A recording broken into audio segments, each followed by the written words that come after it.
Molly know where we're at? Because she's coming, isn't she? I don't think she had another meeting at 5 or something. That's what she said. She said she'd make it to 6:30, but it's not 6:30. So I texted her and Phil to see if they had any questions or anything. They haven't answered. He was asleep when I called earlier. Well, assumed to be asleep. If I give you now a 40 here, actually let's imagine the Carmenta deal. Let's put in a 40 and let's see how much time we take to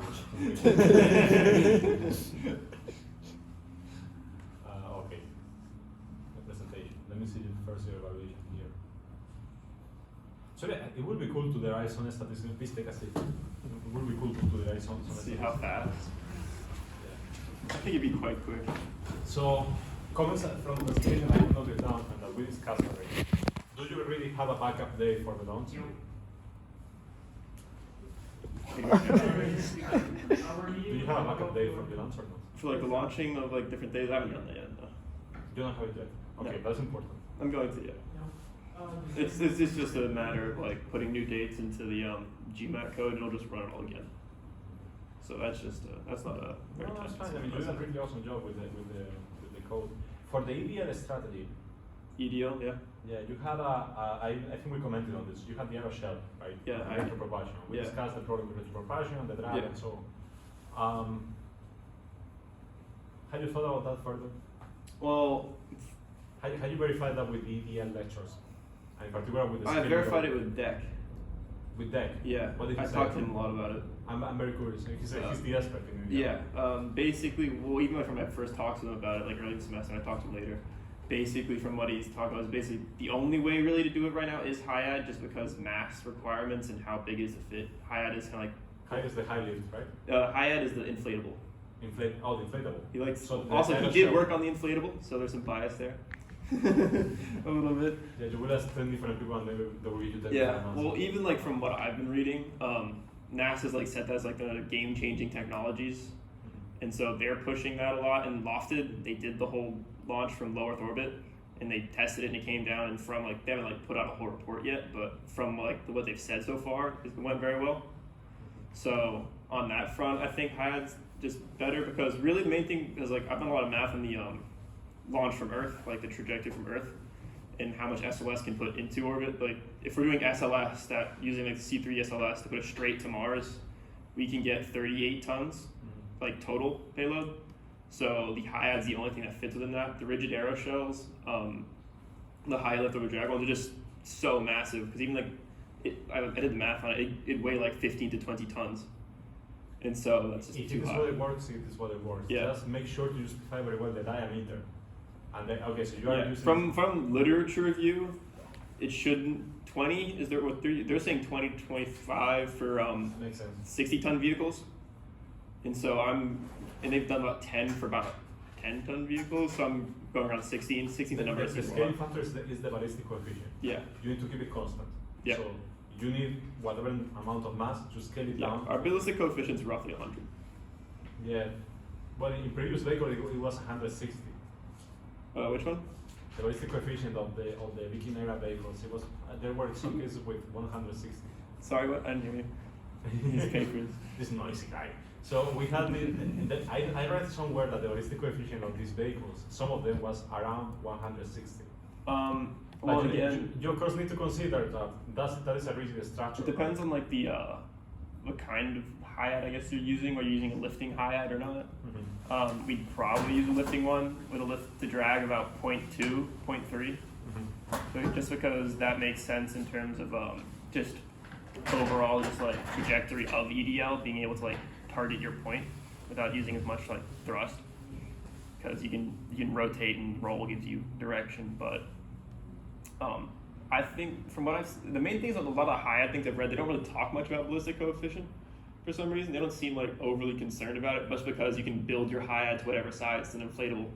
Yeah, So they are not very concerned about it because then they will have to recognize that the damn thing doesn't work. yeah. But you So know, give me a technical justification for it. okay. That's all I ask. I mean, probably none of these two options is viable right now, but I want to see that you have thought about the problems Yeah. that involved. So that is for PM3. I really like the selection of propellants that you did. Mhm. Justification of the selection of propellants. That was pretty awesome work. Very nice to know. The atomic clock, we already discussed about that. Mm-hmm. For the thermal control system, who's the lead of thermal control? Is the thermal control system now clear? How you design it? Yeah. I think I based a lot of my stuff just off of like a few literature review articles I read, but over spring break gonna go over use what we Do did. the math. Don't rely only at this Yeah. point. You should rely more on the math than the literature. So when doing the math for like based off of our sizing, I got like crazy numbers for maintaining like storable temperatures for cryogenics, like required power to be like between 16 and 20 kilowatts, but that's for like a reverse Brayton turbo cryocooler. So Yeah, but what you do next is not ignoring the math. Yeah. You do next is trying to figure out what's going on. yeah. Don't rely on the literature. It is not going to save your asking. Yeah. The literature here is an inspiration, a preliminary inspiration, but you need to do the math. Yeah. That's what comes next. And it is not a problem because you were not even required to do that for PM2. So I appreciate you included it. We already talked about the communications. It's going to change a lot. But let's go over your presentation. Let's comment on the presentation. For comments for PM3 particularly. So first of all, I really like your style here. I will show you some. Title slide missing. Sorry? Is our title slide missing there? It's fine. That's not I good, think but that's maybe for some reason there was an animation on that yeah, slide. we did have an animation Yes. on that. Yes. Even though we didn't put one, for some reason there's an It's not animation. important. No, I'm just saying that. I will show you something Okay. that it is not here. Sorry, where is it? Simulation project here. I will show you the presentation that your colleagues did last semester. Here it is. I think I showed you this already at some point. The Very pink briefly. one, like the pinky teal one. Yeah. Yeah. But I just want, it's got now a good time to review it. Okay. So my requirement for them was 30 slides maximum. Also for you. Okay. 30 useful slides. Transition slides, I'm okay with them. But I want you to synthesize everything in 30 slides. That's part of the learning too. And there is no way I can swallow Mhm. 150 slides in 20 minutes. And you're gonna miss something important, so focus on the important stuff. So yeah. So this is the Lotus team. This is a bit aesthetic, but they like it. They do a nice job with it.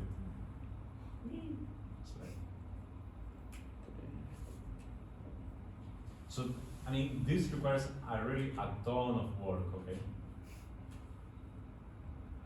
An immense amount of work to do this in PowerPoint. Oops, I skipped over it. We could animate the rocket going around the helmet. Yeah. What I mean is, this is stupid, right? This is what Grant said today. In the end, in a PowerPoint presentation, the format is more important than the content. That is right for good and bad, right?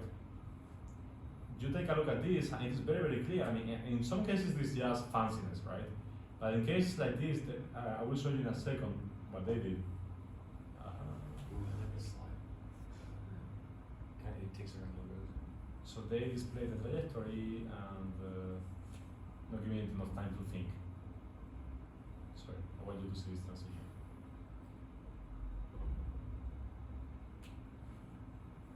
So it's very cool. Did you think about it? Mhm. They did a pretty awesome job. My computer is not displaying it very well, but.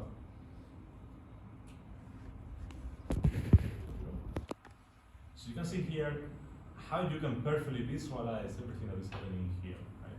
And that is the point. You have to send a lot of information in a short period of time. And your presentation is not a technical presentation. It is not a PDR. It is a pitch. Okay. So this is, I mean, of course, it is a technical presentation in the sense that I want to see the data, right? Including the Pinus engineering. I want also you to convince me that your design is the best. So they have 3D models in here and all the technical details and blah blah blah blah blah blah, whatever. I'm not gonna waste more time on this. But devote time to this in your final presentation because this is gonna be important.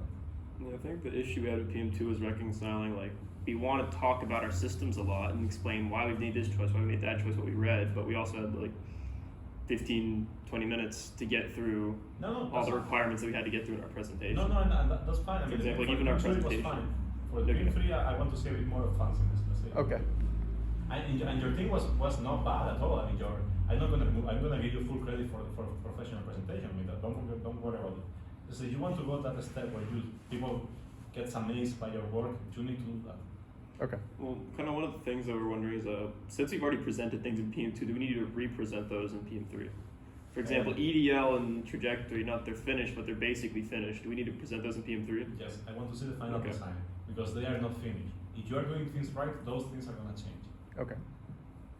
Yes, and you're gonna keep iterating, your masses are gonna change. I want to see the mass budgets and how the mass budgets change.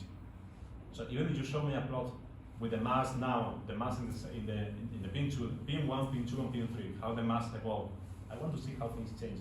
And not by PM, but also by iterations. You will have internal iterations, right? Mm-hmm. Where you will do, okay, I have computed my power system, and instead of 500 watts, I need 400 watts. And then that goes to the total budget, right? So your solar arrays have to shrink a little bit, or your power reactor, whatever you use. I want to see that interaction within your team, that back and forth of data. Cool, nice pictures, or you look pretty awesome, very pretty, nice. Recap, okay, nothing here, that's fine. Let's go to the technical meat of this, because we have really reviewed that several times. The STM, I will ask it in the appendix, I think. Okay. I think it's in the PM3 rubric, but I asked for this in the appendix. I will check, I may update it. So do you just want like a chunk of slides that are like the appendix slides? Yeah, I will add you some requirements for the appendix for me to have it as a reference. But Okay. I won't ask you to lose time on that.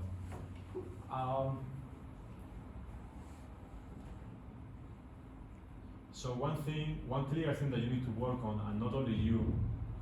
Let me see if I have.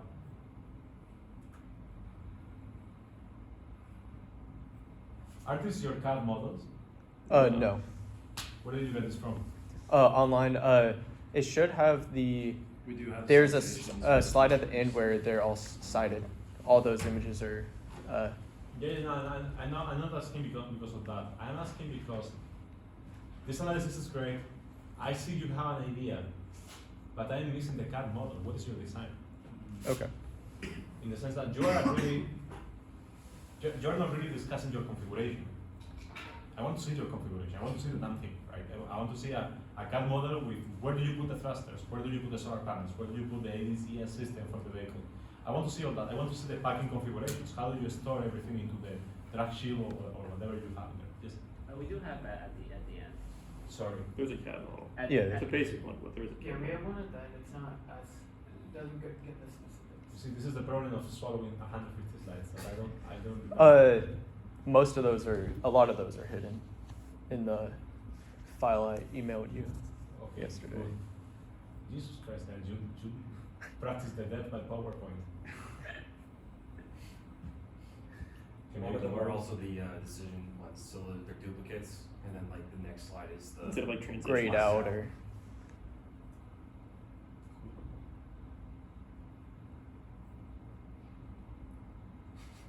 We'll get there eventually. I know. I think it's after propulsion Yeah, section. we can go to the last one. It's the literally very the last last one, yeah. ones before reference. There, Yeah. except for that. No, that's So propulsion. that's propulsion I was just talking design. propulsion. The actual overall CAD's at the very bottom. Well, you should put the cards up front.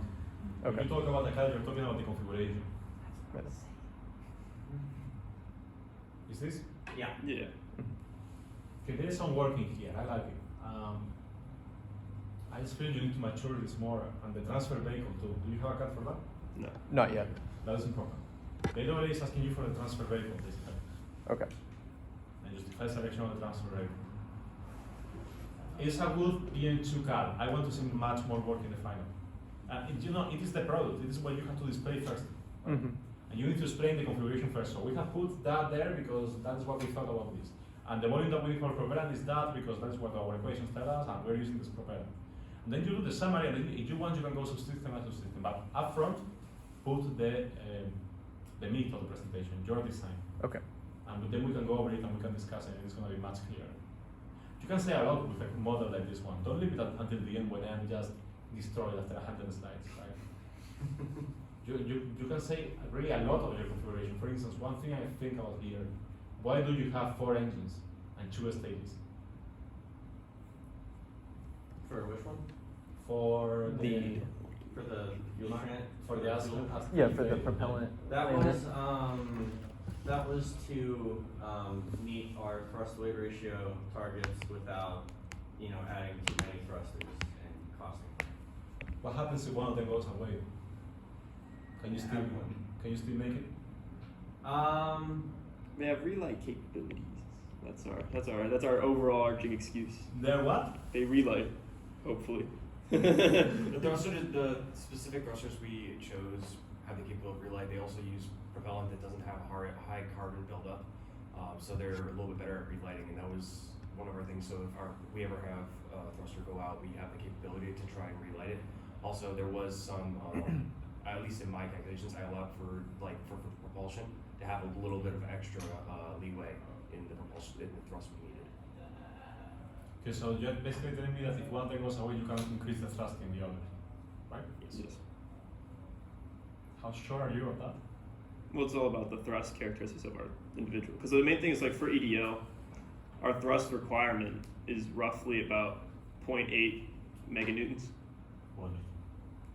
because you need that. I think that one of the engines of the SLS1 came out. I don't remember when. I think it's like 10. 1 to 10, something like that. I'm not sure off the top of my head. But that's a requirement for EDL. It's a lot higher than actually the takeoff requirements, because you need to have a huge amount of initial deceleration for. I can buy the idea, but you need to. I want to see that you talk about reliability in your presentation for every system, not just for propulsion. Okay. So what happens if one of them goes away? What happens if this blows up? What happens if, In this case, I don't foresee you having a ton of issues with sloshing. It should be relatively easy to control. I'm more concerned about the things that have these huge tanks at the side, right? Because we can never really launch anything like that, as far as I know. Well, the lunar vehicle, but the lunar lander, but that was reasonably asymmetric too. Because it's like a mosquito, right? That one of those flies. I don't know if that is gonna work. But yeah, that's one thing. What other things can I ask you to? Let me see. Let me pull up the rubric that we can go over it to make sure that we are on the same page there. So configuration is the critical factor. If this was better organized, and I mean it from the perspective of someone's calling me, my wife. She's coming. There was a time when I had my mom with the Imperial March as a ringtone. I want to do it with my wife, but I'm not very afraid. The one time you forget your phone, hey, can you call my phone to find it? And then that, yeah. A thing about PM3, no sé, answer, I will talk. Oye, estoy reunido con un estudiante, te llamo en 10 minutos, ¿vale? Easy. So, one thing about the PM3 is the business case, okay? And then it has been only technical because it has to be only technical. In this presentation, I want you to tell me why your system is better. What is the economic benefit? Why? Quantitatively, like saying, look, we have done this with this mass and with this budget. You're going to have to develop a budget. Do you have the NASA costing tool? Yes. Okay. You have already taken a look at the slides for costing, right? A little bit. The most important aspect there is inflation. Okay. Yeah. I converted some of because we had numbers in our first presentation. I mean, they were way off, but we used the inflation tool to adjust from, say, the Apollo missions, if we pulled something from there. Good. It is not going to be perfect, but it's going to give you a number. Okay. One thing there, inflation. Right now, inflation is at 6%. So you will need to accumulate. It's going to come down eventually. Fun story, I opened a Discover Savings account the other day. It gives you a 3.5% interest rate per year, which is great to compensate for inflation. But then the same day, I invested $100 in the stock market just before the crash. So yeah, don't follow my advice.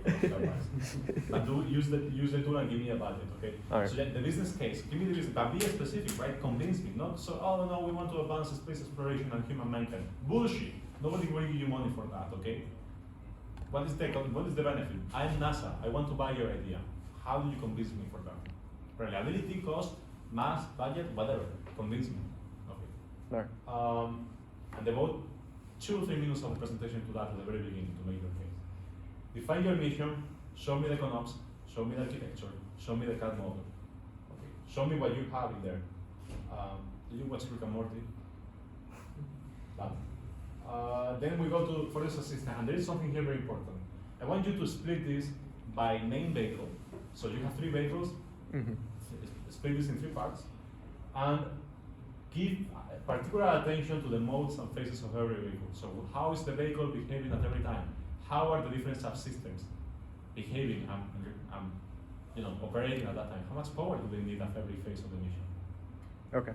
How much mass does it require? How much mass do you have? I say this because if you just present propulsion, all propulsion, communications, all communications, it's really, really hard for me to understand what you're really doing, because when you're talking about one thing, I look away 1 second, and you're talking about a different vehicle, and I'm lost. And that happens to me, that I'm paying attention, it happens to everyone. So if you're trying to sell this idea to anyone, divide it by vehicle, use a logical scheme. The system configuration, this is the CAD, you can go into detail into the CADs here, so you can give an overview first, and then go into detail for every system. The mission analysis is here, so all the strategy. On like the end of, for example, like the mission analysis and EDL and using requirements and stuff, a lot of this, at least especially in the EDL, and is outside the scope of our own calculations in many ways. Yes. Unless I want to go ask Deck for some library code and spend like 20 hours figuring that out, it's outside of my realm to calculate. I understand, for you the sun aspect angle is not so important, but Yeah. you have the surface of Mars and you have a latitude, right? Yes. What is the minimum angle that you get? What is the maximum Yeah. angle that you get? But kind of about that is my whole thing is that since we only have 20 minutes for our presentation, how much leeway do we have with these requirements to say, I don't need to talk about this because this is not adding to my sales pitch? Well, at this point, this is not a sales pitch anymore. This is a technical presentation, a PDR. Yeah. So you just add a line saying the sun aspect angle is going to change from this to this, and you may want to add a plot. And the Martian night is going to last this amount of time. We need this battery power, and we're going to do these communications because the blackout window is whatever, right? Okay. Tell me the main results, the main outcomes from the work. I'm not so interested in the math at this point. I'm interested in knowing what is the method of testing. Give me the actual results of the topic. What is your design telling you? And if you want to mention how you computed it, fine. But you have 30 slides, so focus on the important. Okay. EDL, pretty much covered. I would have to say incident landing and launch for this mission. So how are you going to launch, which is Yeah. the proper computation. Structure, again, how you size. Propulsion, in your case, it is important. Telecommunications, this is new. We're going to cover that soon, probably after the break. This is the toughest job. Preparing a good league budget is complicated. There's a lot of math involved and many things to consider. And you will do a good job. Good job. Life support, for you, it is applicable. Mm-hmm. You took it as long as alive inside the vehicle, right? We will have Sandy Magnus here. She will talk about life support. I will talk about life support in one lecture too.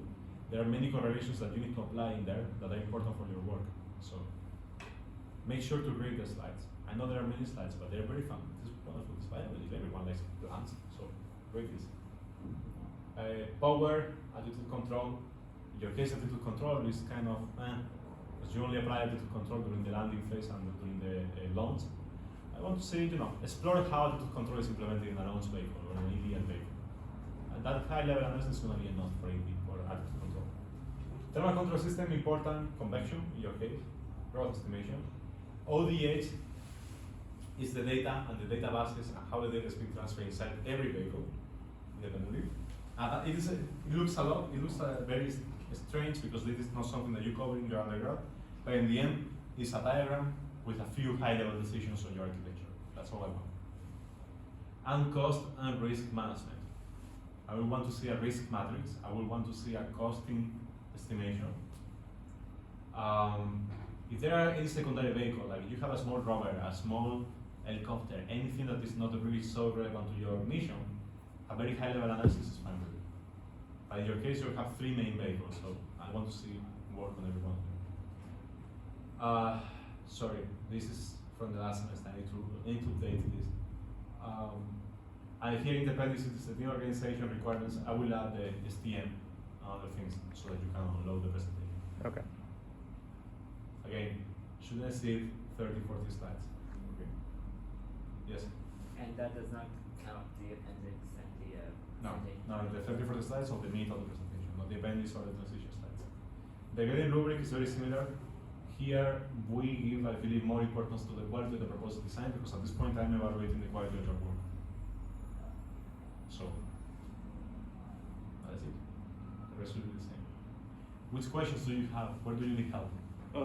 Propulsion. We looked at a lot of thrusters, because hypergolic thrusters are kind of out of style a little bit at the moment. But we do want to use them because they burn clean. Like the ones we picked burn clean, they're good for relight, and they're just nice for storage on Mars. And just not cryo generally. Because RP1, that's a huge problem with carbon buildup, like Nick said. That's fine with me. But- they're usually used in disposable rockets. Yeah. But within that, the thrusters that we have found and we're looking at don't meet our requirements exactly. In which sense? Well, What do you lack? we're getting like 50 kilonewtons of thrust For thruster. per thruster, Did you need? and I'd like to have more 100 to 200. Scale it up. Okay. Yeah, I was gonna ask what is the what do you, because there are thrusters out there that do that, but someone like made in Ukraine, I don't think they're gonna be sending those over anytime soon, and they probably want to be American made because NASA. So it's like, what are the requirements for me to say, aha, my magical thruster that happens to produce all this ISP and all this thrust exactly how I want it? Like How much are the SLS ones? they're far beyond what we want. Yeah. Yeah. Okay, so 'Cause, try to get a thruster that is as close as possible to what you need. Yeah. And the difference, just scale it up. In Yeah, mass, yeah. volume, power, just, take the bottom right arrow and do this, and that's the only thing you need to do. Okay. Because the Ariane upper stage is close enough to what we want. So the other one we looked at. Good. See, Europe is cool. The French are not cool.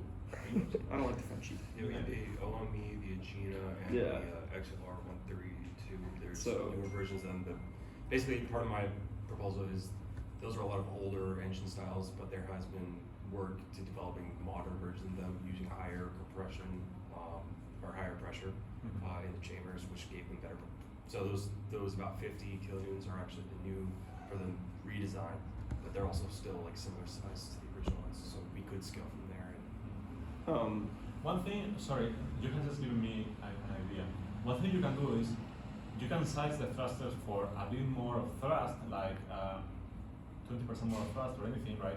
That you consider, and then you down use the thruster, you down throttle the Yeah. thruster, so that you can have that The reliability. reason we want these high thrust numbers, like 100,000, just for that peak thrust requirement, is what we're trying to match because we just have to meet that for EDL purposes. And yeah, we will. And also, allow- we do want not so many nor too few because within EDL, I don't know if you saw in like the slides, basically like the way you position your thrusters allows you to have control. If you have 4, you can Yep. control that, and that removes the need for gimbaling. Yep, that's fine. So, yeah, that's why we want like not too big ones, but not too small ones either. Scale it up. Okay. Nice. So any other problems with any other subsystem? I have a question about power, mostly with the like document itself for the competition. Just like very carrying ambiguous. of the wording. It says our 10 kilowatt fission surface power unit has a control mass of 5,000 kilograms. Yeah. Does that mean to just assume that like every design decision and component of that together is 5,000 kilograms? I'm a No, little- it means that the generation unit is 5,000 kilograms, but then you have other things, like if you have batteries, there's more mass. You have to add, and we will cover this, you have to add a percentage for wires. Wires are at 6% of the mass of the space, it's kind of crazy. So you have to add that covers only the generation system, so solar panels, nuclear reactors, whatever. Okay. And they say 10 kilowatts, but they don't say when. Yeah. So you can be extra conservative and assume it is 10 kilowatts at the beginning of the mission. So how long was the mission? I don't remember. This one? We're gonna be on there for like 4 years. Yeah, we years, land about 38 3-4 years, yeah. and earliest departure 40. That's interesting. So there are two ways to do this. 4 years is nothing for another reactor. Okay? You can assume the decay of the atom of the isotope in such a way that at the end of the 4 years, you have the 10 kilowatts. That's what I will do, because the AO is not constraining you more. Or you can assume it is at the beginning, but then at the end of the 4 years, you will have a stronger decay. Okay. And the problem, I mean, this ability they constrain us so much because it would be really fun for you to trade different isotopes. Because you will have the ones that produce more power weight more because they decay faster, but provide a different power core, right? Assume 10 kilowatts at the end of the mission. You can assume, I wouldn't assume more than 10 kilowatts of power anyway. But for instance, for the cost, when you estimate the cost of the isotope, which is going to be significant, what you can do is you can assume a reasonable isotope for that mission. Plutonium, uranium, whatever. And compute the mass based on the equation. Assume a 10 kilowatt end of life power. And then to get the mass of uranium that you need from the equations that provide the power lectures. Sounds good. So like I've been looking at the NASA like FSPS system specifically, which includes like a 5 kilowatt solar array just for the startup power for the FSP, as well as like obviously like the reactor and the vessel and the radiator and everything. So I can include all of that as like the 5,000 kilogram mass. Yes, everything that is related to the power generation, yes. Okay, sounds To good. that model. Think about batteries. Keep telling you guys that. I mean, you're gonna have peaks of power consumption because of communications, because of propellant generation, because of 1,000 things, right? Consider power consumption. Oh, by the way, in the CAD models, I want to see the big badass oxygen tank at the surface. And how do you plan to keep it cold? We don't have oxygen. Sorry? We don't have oxygen. Oh, that's right. You didn't You have have oxygen. oxidizer. Yeah, my apologies. It is another one. Well, if you end up needing to have oxygen, I want to see the ballast tank in there. Okay. Mm-hmm. Any other things? I mean, again, like, I'll just use EDL as the example. When they're comparing like other architectures, the two architectures, well, it's three. You have the inflatable aeroshells, the rigid, like extendable ones. Then you have just the rigid aeroshells. Like, how should I go about like comparing them and just justifying my choice other than like this one is just better? Mass. Yeah. Mass, reliability, TRL. But I guess I phrased my question wrong. How do I like? I can show my values and like, aha, this better mass. But like, outside of that, do you want more justification than like I looked it up and I found this mass was this? For instance, if you want to do that design well, you need to focus your whole team on designing only that vehicle, and that's unfeasible for this time frame. Yeah. I would resort to literature and reliability. If you need 20 meters, one thing you could try to do is in the design of Lofty, there are papers designed Lofty, right? Yeah. It's a 6 meter. Yes. They must have some sort of estimation of how large can Lofty be for a given Oh time. yeah. I've read all those papers about like the future of them. And they're And what do they say about a 20 meter Lofty? that it's possible. They're planning on one, building one. Like Okay. they're developing technology. They are looking forward to building all those things. If it's a technology with a higher TRL, you can use that argument for it. Yeah. You can also talk about how the project is moving that direction, so you can reinforce NASA capabilities, which is something Yeah. that we know, right? Okay. Huh. Yeah. Oh, I don't have many more conclusive comments about that. You I know? had another question. Within our journey from Earth to Mars, obviously, like the main reason a lot of our design decisions are the way they are, like we've made such things so small and done all these different things, is that we're significantly limited by the mass we can just deliver to Mars. Should we look at other options for that? Because other teams are saying like they're gonna get like 100 tons to Mars. But Well, they're limited. You are limited in the mass that you can land, but you are not limited in the mass that you can bring to Mars, right? well, does that not factor into us launching somehow? What do you mean by factoring? Well, like we have to launch in this system, right? Yep. So we have to launch within SLS. Yeah.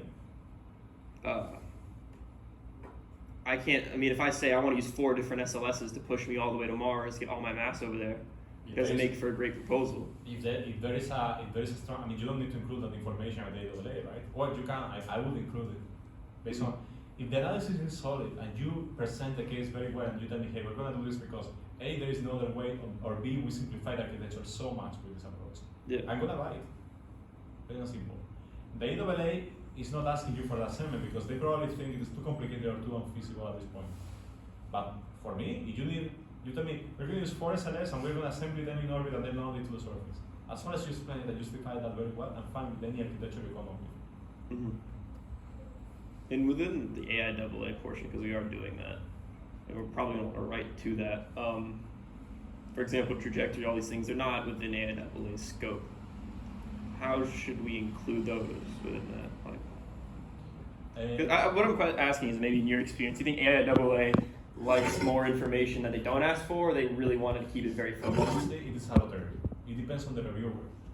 If the reviewer likes you to go deep into the math and is an astronomist person, and this person sees that you have done all that work, high quality work, that's fine. In any case, what I wouldn't do is write half of the report. No, obviously, yeah. You need to focus on what I ask you. And then you have a 3 pages, 4 pages summary of the interplanetary architecture and how you plan to bring it, particularly with regards to the requirements for your system that arise from that interplanetary phase. If you have anything like that, if I was the reviewer, I would love it. Okay. Say, okay, these guys are considering the whole picture, not just the tiny portion that we're giving. And I guess like the follow-up to that is that a lot of our design decisions so far, like they're very like measured, I guess, is kind of like how it seems kind of, I don't want to say boring, because it's not boring, but in terms of like the creative scope, they're not particularly amazing solutions, but often the simple solution is a good solution. Yeah, you don't have snakes in the surface Yeah. of Mars. We've gone with So like how do we safety, like reliability. on like the That's what AIAA I'm end is like, do you think is it better just to stick to our very like conservative, like this will work because it's demonstrated to work, or creative equal fun, unless it's more fun to read? It is a fun thing to ask, in the sense that some reviewers will value different things differently. Because I guess the interest on like the NASA Rascal end, their interest is definitely, we want to see creative ideas. Rascal is, if this was Rascal, I would tell you go for the creative side. Yeah. But this is AAA. So it can happen 2 things. You can have a grumpy old NASA engineer who wants to go safe, because that's what they always do. And they say, oh, I know this system, it's working, it's gonna work, good, right? And they're gonna push you up. Or you can have a very young professor like me who says, this is boring. Oh, look at this cool idea, right? Who is gonna review your paper? It's unknown. Okay. It's completely unknown. So it is a bet you have to make. This is the AAA, they tend to be a bit more conservative with things. One way to know what works, go to previous winners and see what they propose. Okay. And base your decision on that. And tell me in the final presentation, say, hey, we have seen that they actually favor this kind of approach, so we have chosen this because we think it's gonna be more attractive. And I'm gonna buy it. In another presentation, I wouldn't, but this one I'm gonna buy it. Okay. Knowing what they awarded before is critical. Gonna give you a better answer. Okay. They're gonna, for the final report, they give you up to 150 pages, was it? 100 page. 100, I believe. Yeah. I can't rate them, but I would certainly give them a look. So Yeah. Okay. for the final report, right? Mhm. And if I were you, I would start writing it now. Yeah, we're just planning to start writing when we get back. Yeah, when I did this class, we had to deliver updates of the report every PM, and we had 6 PMs. I'm not asking you to do that because I know you have other things to do, but usually starting writing early is very helpful to keep everyone on the same page. I'm gonna start asking for technical memorandums next year. What's a good idea? I have infinite questions. Okay, I need to leave in 10 minutes, but Okay. but that's fine. So then I was talking to you last class about how we're looking at like the rocket equation is vague in some of its things, and how I also sent you the email about how we're kind of changing like the look at 5 Sol versus like the periapsis and all these things. The math at the moment says that we can reach roughly we could maybe reach the 500 kilometer orbit and then increase our speed to where basically you can match that of the DST at periapsis, more or less. Should we still send an email to the AIAA about that, with the chance that they shoot down our entire idea, we change everything? Because the code is easy to ask. Maybe they tell you that you don't need to accelerate the vehicle, that somehow you're gonna attach in a very rapid maneuver to the. That's true. Maybe you win, and you know if you send the email and they answer, and they toss out your idea, you can always claim it was not you who asked the question, right? That's true. Just be sure not to use your Georgia Tech email. Some burner email. The burner email. Burner one. The Yahoo email. Yeah, Do exactly. people still use Yahoo? I don't know what. I'm not sure. I don't. My landlord actually has a Yahoo. So I know it. You see them every once in a while. Yeah. They pop up. What else? Other teams, other subsystems. You're very quiet today. Oh, I got a quick question. We talked today about like Stirling versus thermoelectric generation. The fact that thermoelectric is way less efficient, but it's actually proven in space. I guess like all of NASA's like documentation on the kilopower and FSPS, they're like very insistent on using Stirling generation. But I guess like if we're controlled at 5,000 kilograms, like if we use thermoelectric, we would need more reactive material to achieve 10 kilowatts. But I guess if we're at 5,000 kilograms no matter what, then there would be no drawback to using thermoelectric, right? Like we'd have to use more reactive material, but the overall mass is still pinned at 5,000. So Yeah. all right. Yeah, that's it. I mean, you are basically using that information for the costing. How are you? Assume as turbine. I cannot imagine a way of an RTG providing 10 kilowatt in Mars without a massive investment. Yeah. Well, it would be I guess I want to go uranium-238 just through fission reaction. So I haven't done the math on that. Well, in that case, the architecture is different. The fission reactor is a closed cycle, right? Like Yeah, but that's what the FSPS is. So do you think Stirling like could work for that potentially, or should we still go? No. I don't know. I don't know what is the state of current fission reactor architectures for space exploration. All right. But I bet it is not Stirling. It's too much power. Mm-hmm. I bet it's too much power. I don't know. Check it. I'm gonna look for it. I don't know. I got another question. Last one, sorry. I'd like to get your opinions on the lesser of our two evils. Mechanical parts in space versus valves in space. Well, there's one. Valves. Valves. Okay. Yeah, so obviously we have to move propellant from one vehicle to the other. Yeah. We're probably going to fill up one with like all of it needs of one, then only move another one. Within that, we've thought about different ways of doing it. The main one being like either we have like just sealed containers. Let's say there's like a container that has 1 ton. We just load that whole container onto the rover, have the rover move that, load it, then just leave the container there. Or we have a stable container on the rover that's built into the rover that keeps repeated use. So I kind of wonder if obviously if individual containers have to have probably a winch and all kinds of things to move them versus like pumps and also not particularly reliable. I don't know. You don't know? Develop both architectures and see which one weighs less and is more reliable. Well, it's kind of hard to know which one's more reliable because that's kind of You can have a container that you can detach and reattach. Yeah.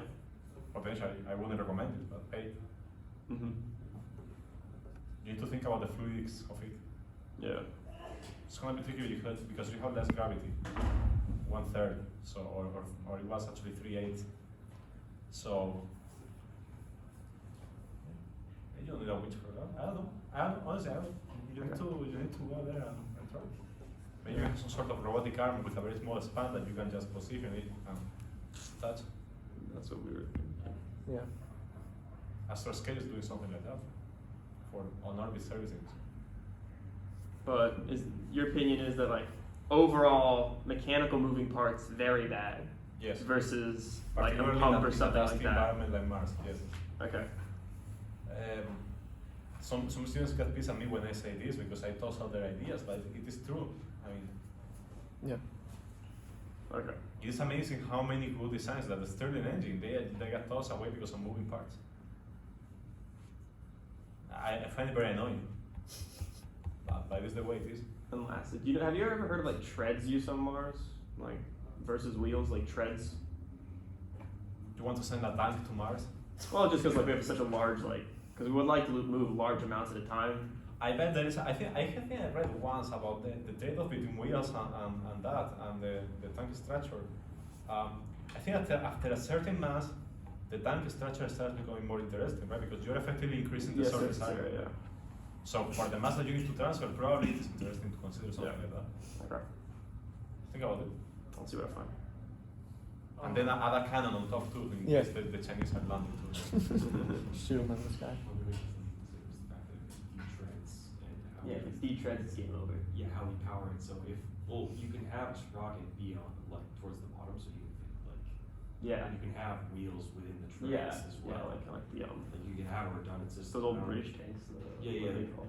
Where they had the half, where it was a. What was it shipped to Russia? Used to be a dual axle, but they basically used a rubber boot around the dual axle to make it turn into a half track. So in the case of the track failed, Yeah. it still had wheels underneath.